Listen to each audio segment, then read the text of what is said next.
paper's still coming in, of course, but let's go through your selection so far. And front page of the Sunday Telegraph is the paper you've picked out first of all, and their headline is all about civil servants and whether or not they're going to hang on to their jobs, essentially, isn't it? I mean, this is clearly Dominic Cummings' revolution, sort of Mark II. Things are continuing apace. I just find the language here so unnecessarily hostile. The whole framing of this, I mean, it's one thing to sort of want to come in and shake things up, but, you know, we need to remember that our civil service is one of the best in the world. It really is something we should be proud of. And, I mean, anybody who thinks that a culture of fear is going to inspire productive output, I think is just killing themselves. So take us through some of the details here, Tom. The suggestion is that a number of these mandarins, as they call them, are potentially on a list of people that might be replaced. What's the thinking behind that? Is it because they suspect they aren't sympathetic to what the government wants to do, or is it part of a different kind of shake-up? So the Sunday Telegraph is reporting that senior Tories have drawn up what they call an S-word list of the top bad actors within. Thank you for not using service. the actual word. It took a great deal of restraint. But this list comprises people who the government don't see as being on board with the agenda of this government, who are going to be obstructing rather than helping deliver that sort of agenda. And it includes people in the Treasury, people in the Home Office. We've heard a lot about the Home Office, and there's a big battle brewing there, particularly with Priti Patel's frustration over the inability to arrest, for example, Extinction Rebellion protesters breaking the law. There's a lot of these roadblocks to progress as the government see it, and they want to be able to make sure that there's a much more streamlined system, that there aren't those roadblocks in the way, and that things can actually get done. And this has been a long-term passion project for a lot of the people who are now running the show in Number 10. I mean, it's just absurd to even frame civil servants as needing to be on the government's agenda. The entire point of the civil service is that it provides frank and fearless advice. We need them as a sort of sounding board there. They've got the evidence, they're doing the research, they present options to ministers. Obviously, ministers take the decisions, they're the elected representatives, but the idea that you would want a civil service that is all on board with the government's agenda, I just think the policy outcomes would be worse. Well, that's right, the checks and balances, do you think? Sure, yeah, but there's a difference between offering advice and then being an effective obstacle. And I think that it was Margaret Thatcher who always said the best TV show, documentary, whatever, about British politics was Yes Minister, that show that focuses on how civil servants try and manipulate their ministers and force through things and really obstruct change. And it is important when a country is embarking on a great moment of national renewal, as the government sees it, as this huge point of change. It's important that the people who are delivering that believe in that change and aren't going to be sort of getting in the way of that. Do you think that's fair, that they could be seen as being deliberately obstructive? I mean, civil servants are, by their very name and nature, they are also public servants. This idea that you have these elected representatives who are somehow on the side of the people, and that these civil servants are sort of serving themselves or serving some other kind of motivation. The idea that we would want to inject ideology or an agenda into the civil service. I mean, many of these people have been working for a very long time under successive administrations, under different types of leadership, and, you know, we want people who can stay as career civil servants, who can devote themselves tirelessly and without fear or favour to the cause, which is to serve the British people. That's entirely right, and I don't disagree with a word that you've said. And the point here is that Number 10 are in favour of the vast majority of the civil service that want to get on, that don't want to be obstructing, that want to keep ideology out of this. The problem is, and the problem actors that have been identified in the S-word list, are those that do have an ideology, and those that do want to sort of get in the way or are not on board with the government's agenda. And that's a problem. The problem is those who are trying to bring in their own personal opinions to this, rather than those who are being an impartial civil servant, as the majority of the civil service are. And it's important that the government, or what the Telegraph is reporting that the government is doing, is picking out these bad apples rather than casting aspersions on the whole service. Okay, and it'd be very interesting to see what those individuals would say about it. Unlikely to put their heads above the parapet, one imagines. But let's move on to, you've got a couple of stories that kind of relate to Britain's relationship with America, don't they? So to start off with, there's one inside the Mail on Sunday that you found. This is page 7. In fact, it's a series of pages, isn't it? This is page 7, and then you've got a double page spread coming after this one.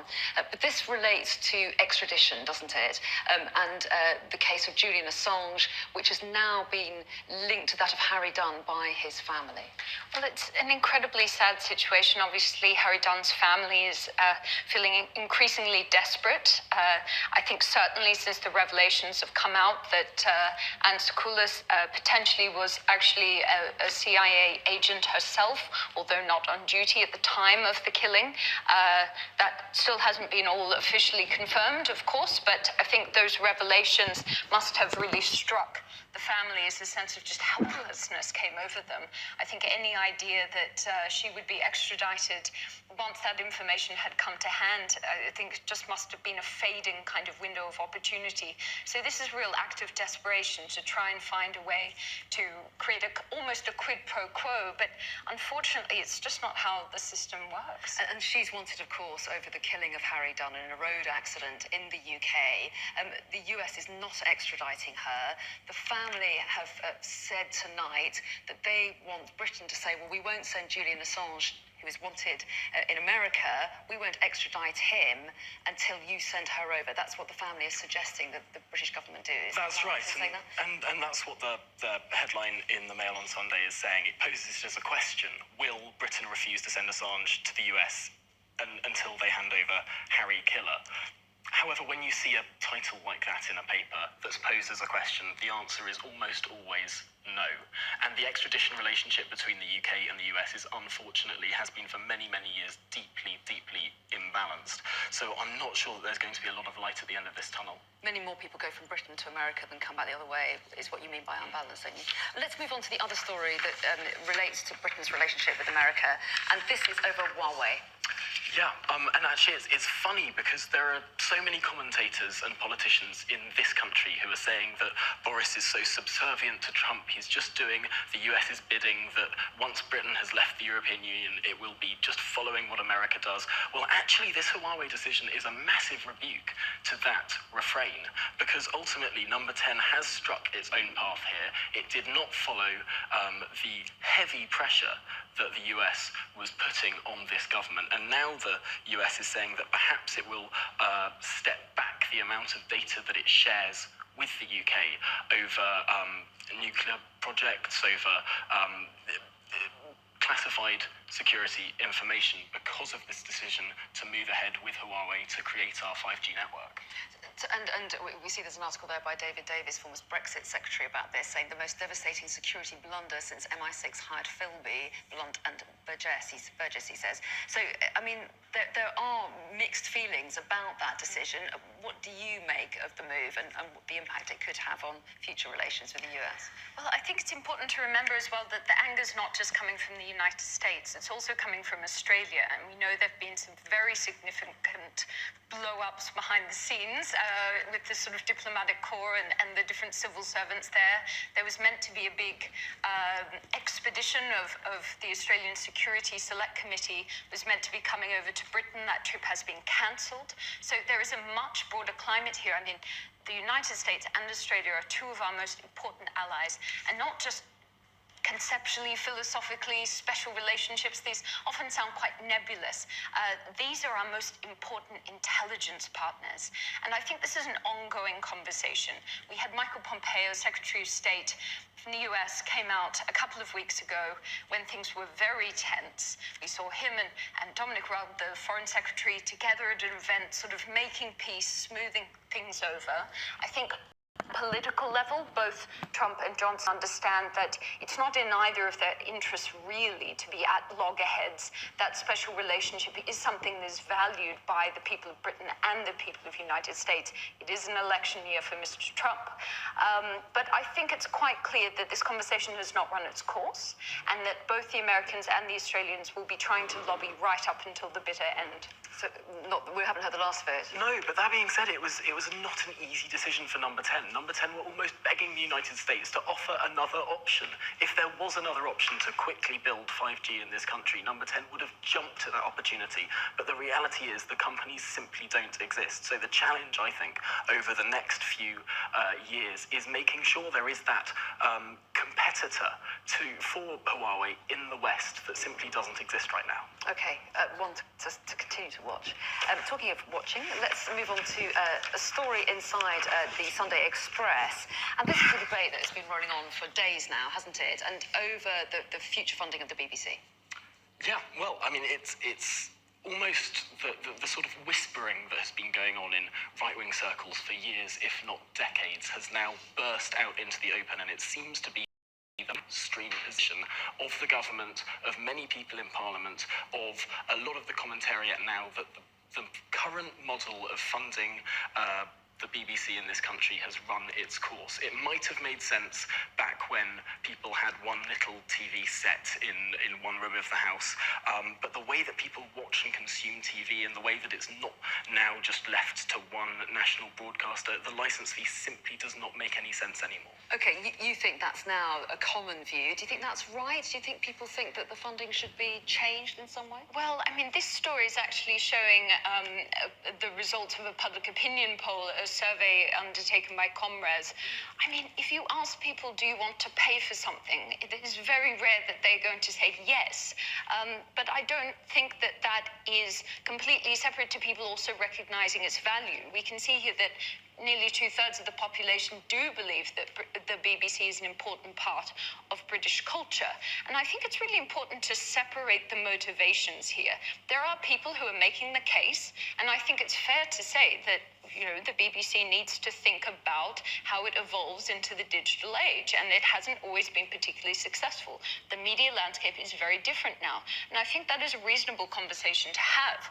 But there's also a very strong air of ideology here coming in. There are people who simply have it in for the BBC. There are people who think that it's somehow partisan and sort of part of some kind of left or right-wing conspiracy. And I just think that we need to separate those motivations in the conversation.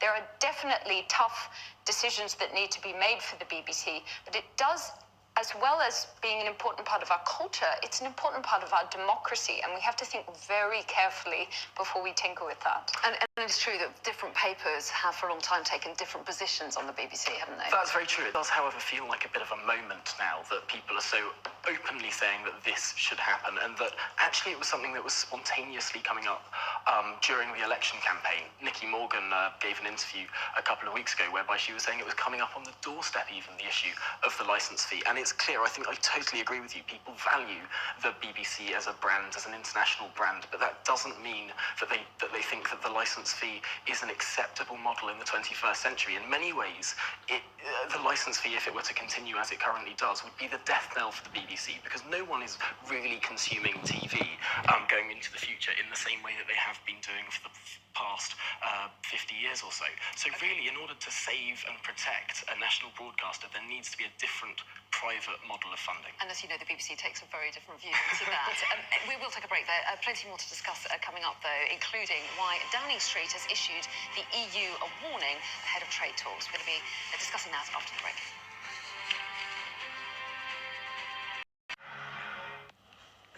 Welcome back. You're watching the Press Preview. With me tonight, the Guido Fawkes reporter Tom Harwood and the director of the British Foreign Policy Group, Sophia Gaston.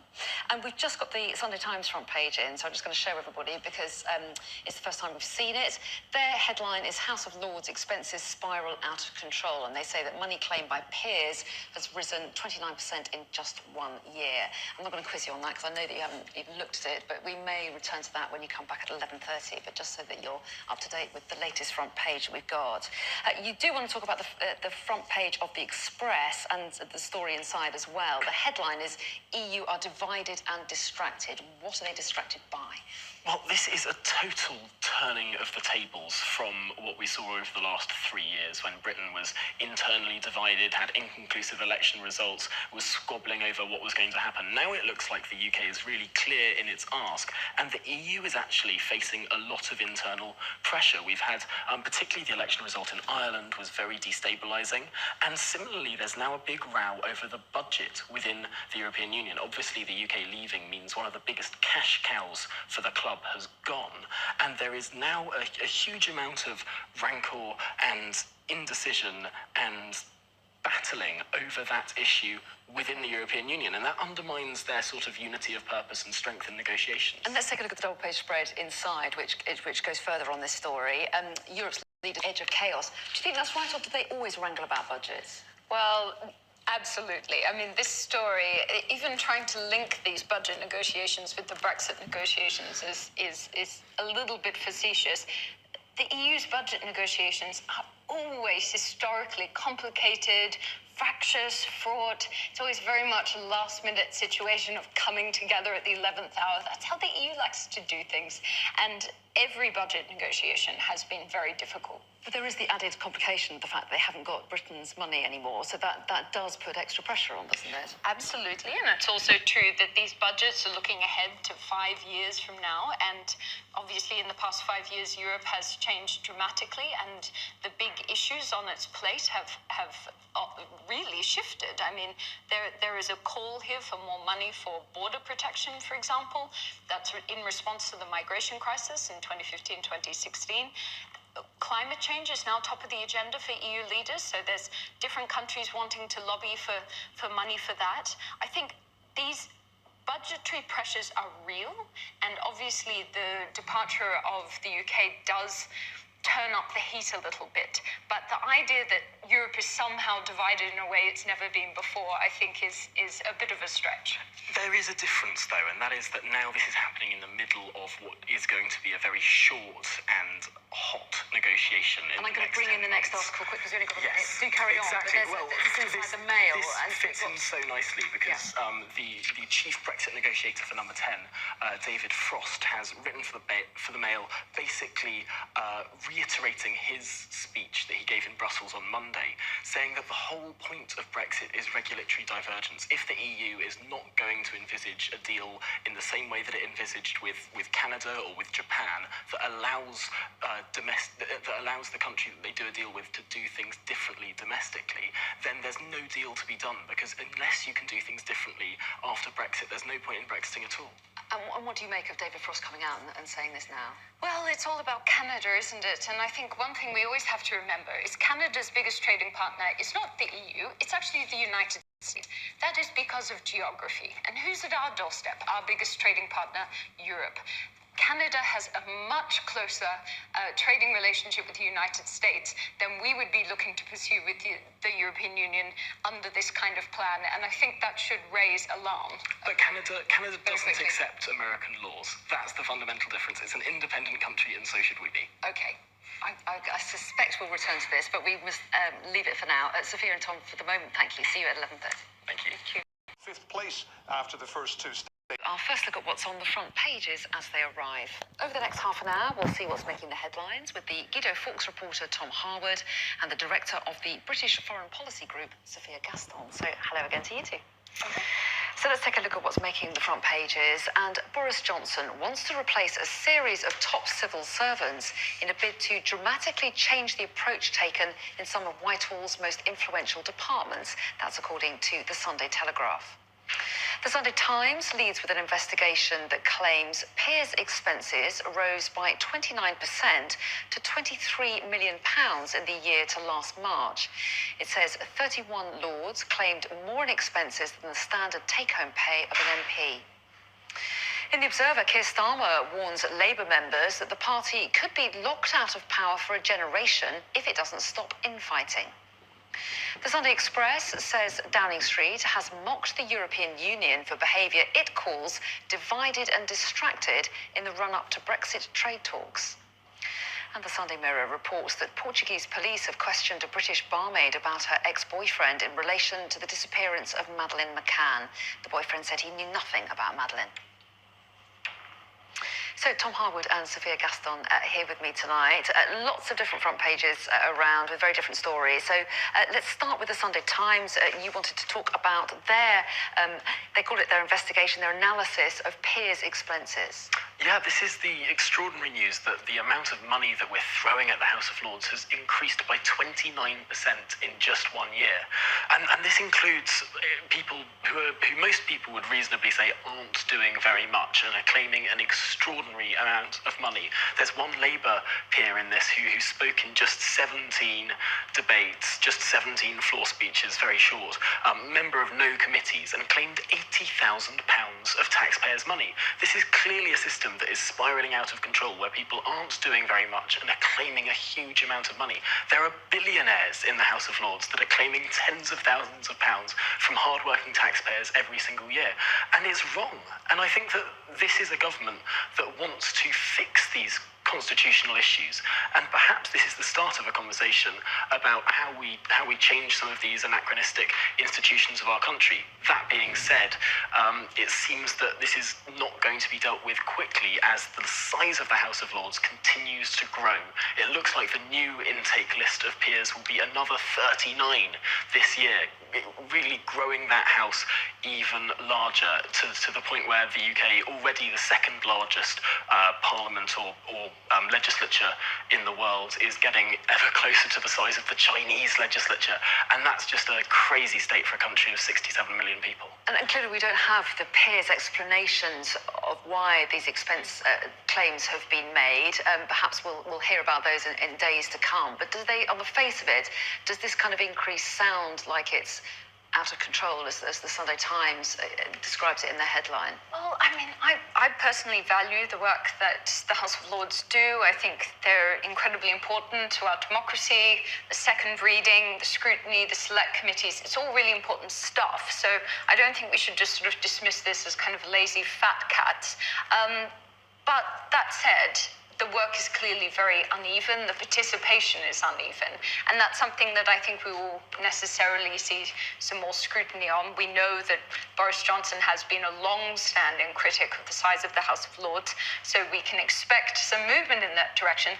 That said, I think there's a rather important paragraph towards the end which does note that, Johnson himself is expel the ranks of the Lords, as every single Prime Minister has said for some time, we need to get these numbers down, we need to get these numbers down. At the end of the day, the political imperative to have their men and women, on the red benches always seems to prevail. Although this is the first time in a very long time that the party that has a majority in the House of Commons has a substantial minority in the House of Lords. So perhaps that imbalance will finally be the impetus to some sort of reform. Well, yes, and we're talking about, when you say that they swell to huge numbers, we're talking about over 800 people, aren't we? It's quite extraordinary, and obviously Tony Blair brought in some reforms to try and reduce the number of hereditary peers. That was the last time we saw a big cut to the numbers. Since then, it's been back to this horse race of Labour leaving government, nominating a bunch of people to keep their sort of men and women, and give their nods to the people who've served them well. Where obviously Conservatives have been in power now for a decade, so we're seeing a lot of their folk come in. So, I mean, there are a number of questions here about the participation, the functioning. There's the claiming of the expenses. There's also the nomination process. And I think this was something that under Theresa May, there were some rather big questions being asked. She had said she wanted to clean it up and improve transparency. And then we saw an enormous number of sort of special advisors and donors and so on given their nod and bumped into the red benches. And I think that this is the sort of thing that breeds public mistrust. And of course, just quickly, readers of the Guido Fawkes website will have read last week that the new list is expected to be 39 new peers. So that's the largest increase of the House of Lords for many, many years. Okay, let's move on to another issue inside the Mail on Sunday tomorrow. And this is a statement that was issued by Harry and Meghan in response to them not being allowed to use the term royal. I mean, things are clearly deteriorating. There was a very amicable statement, obviously, after they had that summit in Sandringham, and then Harry and Meghan sort of were off quite swiftly, but there was a very heartfelt and meaningful statement then. But I think what we're starting to see is that there were a lot of the particulars, a lot of the details had not actually been worked out at that time. And this is where the real battles of the negotiations are taking place. And clearly, this is a commercial question. Obviously, Harry and Meghan had been seeking to capitalize on their royal backgrounds by using this kind of language. The Queen and the Palace have obviously come back and said, no, we have to draw a line. It's really getting into a tit for tat now, but I think it is very sad, really. This is a family who's clearly sort of pulling apart. This is not just a business negotiation. This is the coming apart of an institution, and which has a family at its heart. Do you think that they did want to use this kind of branding for commercialisation, or some have suggested, their supporters have suggested it was to prevent others exploiting the brand so they could kind of own it, if you like? I don't think that's quite how the statement reads, really. It's quite extraordinary how explicit they've been, really opening up what were private negotiations, saying that, oh, if we wanted, we could use this brand outside the jurisdiction of the UK, particularly in the American market. Now, that's something that's incredibly unbecoming of people who are supposed to be at the top of the royal family. It's almost like Harry and Meghan want to have all of the perks of being a royal, all of the fame and the adoration, but with none of the drawbacks and none of the duties. And that is a problem. That is not the way that the world works. You can't have your cake and eat it. And that's what they want to do. And it's really sad that they've had to put the Queen in this position. It's deeply, deeply wrong, really. Do you think that's right, or do you think that the statement, interpreted by some as being perhaps sounding a bit upset or justificatory, but do you think to some extent, if that is a word, I'm not sure if it is, do you think to a certain extent they do want to say this is what we were trying to do, we're trying to explain ourselves rather than be hostile? I think, and I mean, look at this extraordinary piece we have to the side here. I fear she's put a sliver of ice in Harry's heart. I mean, this has been the tone of so much of the reporting, and I do really, I did very much sympathize with Harry and Meghan having really come to the end of their tether. I think when they took the decision to break away, it was a moment of deep vulnerability, and they were reacting to a very hostile media environment, and it just didn't feel that their mental health could stand up to this kind of scrutiny. And I think that we need to have sympathy for that. What's happening here is that we're having what are very intimate family matters couched in an institution that we all feel is our own, but with very particular commercial, legal negotiations happening as well at the same time. And it's just a really complex and convoluted situation. And it's very difficult to think of any kind of precedent for this. It is extraordinary. And I think it is very sad that this family has come to this point. Well, yes, and they might say, well, we're not going to get a sympathetic reaction to a statement in the newspapers when relations between them and the press have become quite strained. Well, it's funny, if this was about running away from the press and living a private life, they wouldn't have set up exclusive interviews in the United States. They were running towards the media. They're not trying to hide away from it. It's just they want the media to report them in a particular way. Or a fair way, they would say. It seems deeply inconsistent. These are people who, they have a bit, basically their only job as a royal is to be sort of a public face, a public family, and yet they hide away their baby when they have it. That's not what Will and Kate did. That's not what royals do. And fair enough, if they don't want that royal life, then they shouldn't try and exploit the royal brand for financial gain. It's a simple either or. Either you're a royal or you're not. You can't have a halfway house. Okay, let's move on to a completely different issue, the Labour leadership race, and that features on the front page of The Observer. Well, I mean, the most extraordinary thing is that we've got more than a month left to go of this. April the 4th, is that the right date? Seasons are changing. Sounds like it should be April the 1st, really. The way that it's clocks are going forward and back, and we're still in the Labour leadership. It is going along at a plodding pace. It's interesting because there was a thought originally that extending the length of the campaign was actually good for other candidates. It was going to help diversify the field because, of course, Rebecca Long Bailey, she was the sort of heir-appointed to succeed Corbyn, and there was a sense that if we sort of draw it out longer, then others have a better chance to prove themselves. I think we're sort of at a point where no one's really got anything else to say. It's more a question of the powers of attrition. Will people be making slip-ups and gaffes and so on the campaign trail as they continue to face this level of scrutiny? Well, that's right. And this is, sorry to dive in there, Tom, but this is an interview that Keir Starmer has given to The Observer. The headline is that he's warning Labour, we've got to come together or we're going to be out of power. And is there a sense that the timing now is crucial because ballots start going out on Monday? And do you think because this race, as you see it, has gone on a long time, that people have made their minds up and they may actually vote quite early? So the time is now to get their word. Yeah, basically that's all. This piece is deeply boring. This is Keir Starmer trying to make sure there's no excitement left in the race, trying to make sure everyone is bored to tears with the whole thing because he's miles ahead in constituency Labour Party nominations, in the polls, in everything. He wants there to be no more events. And that's why he's talking in bland, generalizing terms in this interview and beyond. He's trying to have it sewn up, and I think the way that this has been run by the Labour Party is just so desperately incompetent. If you're going to have a long race, it sort of makes sense, have that broader discussion.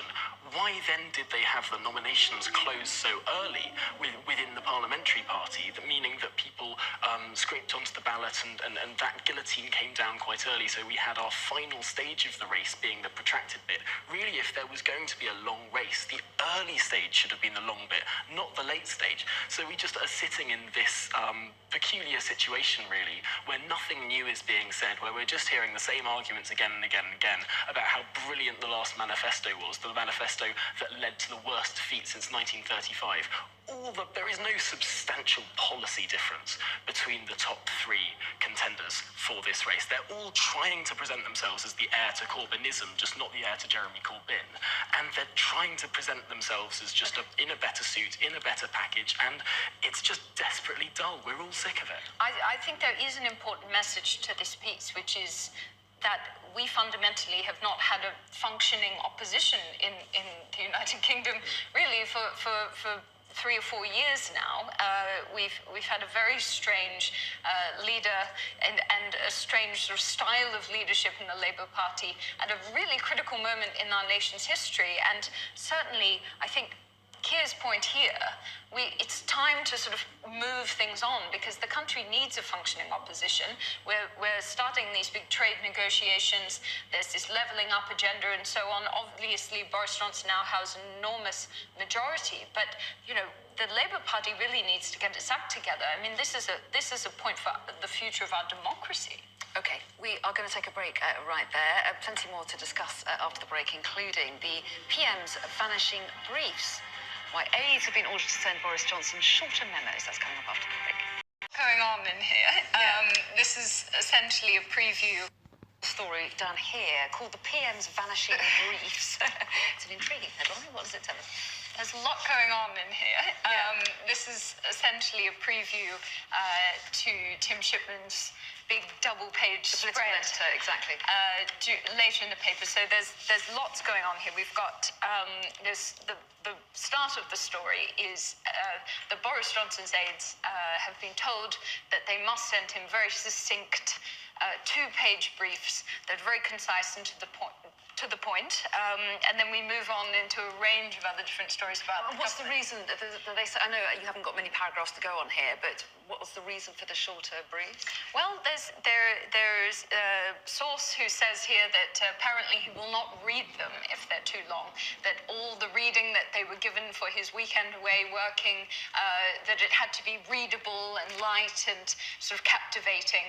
And obviously the framing here is making reference as well to something that we know very clearly about President Trump, which is that he needs to receive information in this very succinct type of way. So I think they're sort of trying to draw parallels here. I'm not necessarily in agreement that this is, but it's a different type of leadership. And we know that Theresa May, for example, was the sort of person who would read everything. She was across the detail. But here, this seems to suggest that Boris Johnson is more, he wants the high-level information, and he'll let others do the hard slog. And this speaks to the two different styles of prime ministers that we've really had over the last 30 years. You have the sort of Tony Blairs, who are the sort of managerial chairman of the board style prime ministers, who will not go into the particular detail but will set the sort of direction of the policy. And then you have the sort of Gordon Browns and Theresa Mays, who want absolutely everything in front of them. They want to read every jot and tittle of every little briefing note that comes before them.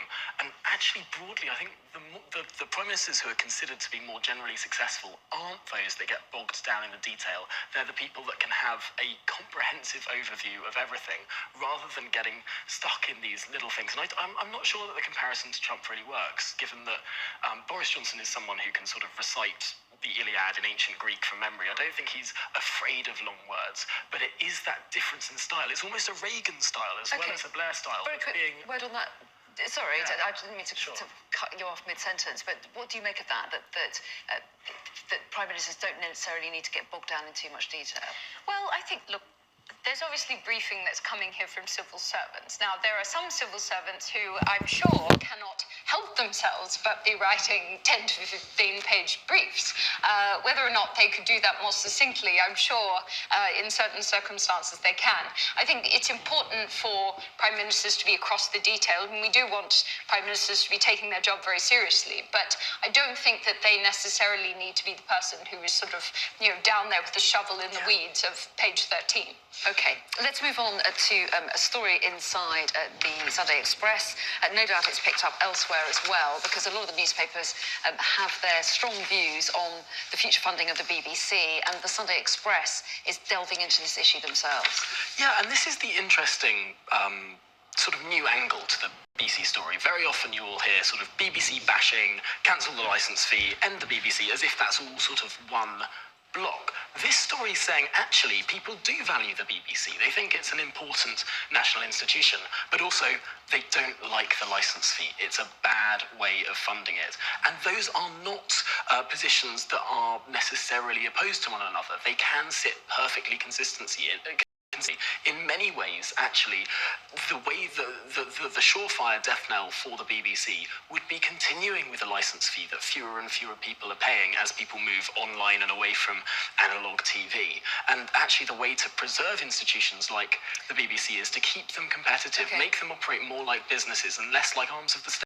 And yet the BBC would say, if we don't carry on with the licence fee, we'll lose all sorts of channels. You won't get the BBC that you have now, and you'll miss it. What's so interesting about this story is that it's focusing on a public opinion survey that's just been published for the Sunday Express in this paper.